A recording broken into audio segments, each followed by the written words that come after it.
వాళ్ళ గురించి మనం తెలుసుకోవాలి. ఈ భారతదేశంలో మొట్టమొదటి ఉపాధ్యాయురాలు ఎవరంటే చెప్పండి, ఎవరు చెప్పే పేరు సావిత్రిబాయి పూలే గారు.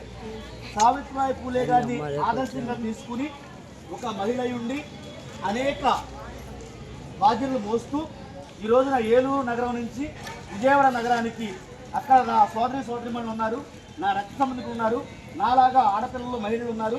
వారికి వెళ్ళి నేను ఏదో ఒక మంచి కార్యక్రమం చేయాలని చెప్పేసి చేసిన మన ముందుకు చేసిన పెద్దలు నాగమణి యాదవ్ గారిని మీ అందరి కరతాళ ధ్వనులతో స్వాగతం పలుకుతూ ఉన్నాం.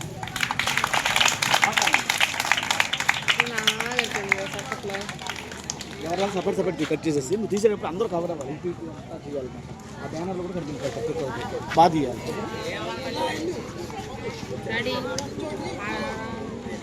కప్పలు పడండి ఒకసారి, కప్పలు పడండి ఒకసారి.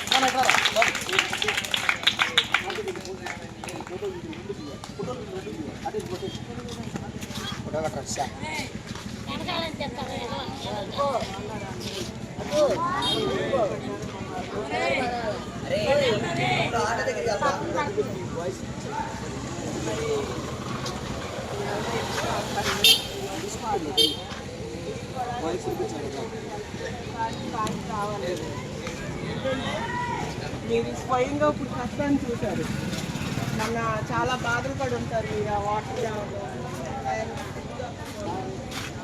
చాలా మేమంటే టీవీ లాంటిలో చూసాం కానీ స్వయంగా చాలా బాధపడి మేము బాధపడాలి. కాకపోతే మేము కూడా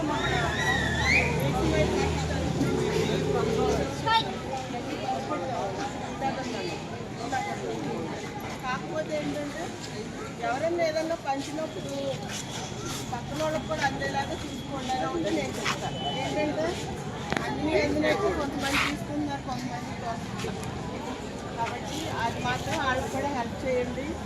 మేము మనం పంచినప్పుడు కూడా మేము చూసాము, ఎక్కల వాళ్ళకి అందరే ఉంటుంది, ముందు వాళ్ళు తీసుకుంటున్నారు, ఎక్కల వాళ్ళకి ఏమి ఉంటుంది, వాళ్ళు బాధపడతారు కూడా అర్థమవుతుంది. మనం మేము 2 సార్లు వచ్చినప్పుడు కూడా అదే జరిగింది. ముందు వాళ్ళు తీసుకుని వెళ్ళిపోతున్నారు, ఎక్కల అది ఇంకా మీరంతా బాగా చాలా మంచి మాట చెప్తారు.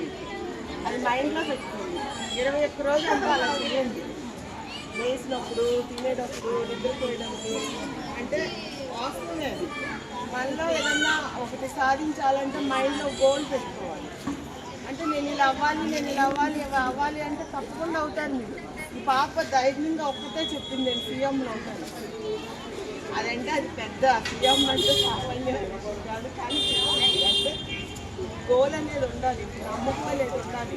నేనేమీ కాను, నేను అవ్వలేను అనుకోకూడదు, అవుతాను. ఇప్పుడు ఒక మంచి పని చేయాలి అని మీరు అనుకుంటున్నారు అనుకోండి, అది అవ్వదు అనకూడదు, అది నిజంగానే అవ్వదు, అది అవుద్ది. అది మనం చేయకపోయినా అవుతుంది అనుకోవాలి. సాధిస్తారు. పొద్దున్న 10 మందికి హెల్ప్ చేసే స్థాయికి మీరు రావాలి. మీకు దానికి లక్ష్యం ఏంటంటే చదువుతో దేన్నైనా జయించవచ్చు, ఏదైనా సాధించవచ్చు. ఈ పుస్తకంలోనే ఉంటుంది కాంపిటీషన్. నిర్లక్ష్యం చేయకుండా చదివి బాగా చదువుకోండి. పొద్దున్న చాలా మందికి ఉపయోగపడండి. అన్నం లేక బాగుండే కుటుంబాలలో మీరు ఒక మంచి స్థాయిలోకి వస్తే అలాంటి వాళ్ళు మీరు ఇంకా చెప్పండి వస్తారు.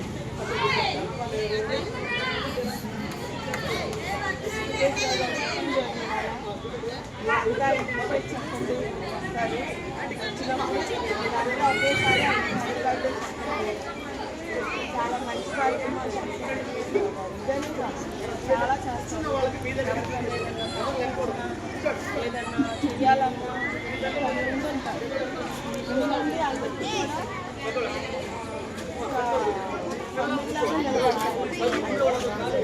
చేసేవాళ్ళు 10 రూపాయలు దానం ఇస్తావు, ఇంట్లో ఉండిపోతావు, 10 రూపాయల వరకే ఇస్తావు. నువ్వు బయట ప్రవేశించడానికి రావు, కానీ ఆ 10 రూపాయలు తీసుకున్నా తీసుకోకపోయినా ఆయన బయట వచ్చి చాలామందికి హెల్ప్ చేస్తారు.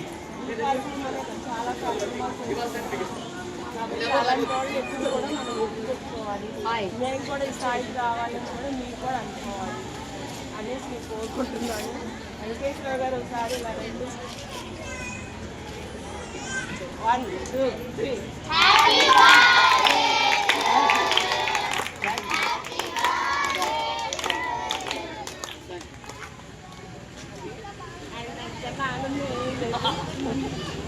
చాలా మంచి కార్యక్రమాలు చేస్తారు కాబట్టి ఆయన ఎప్పుడు భగవంతుని చల్లగా చూడాలి అనేసి నేను కోరుకుంటున్నాను. Thank you.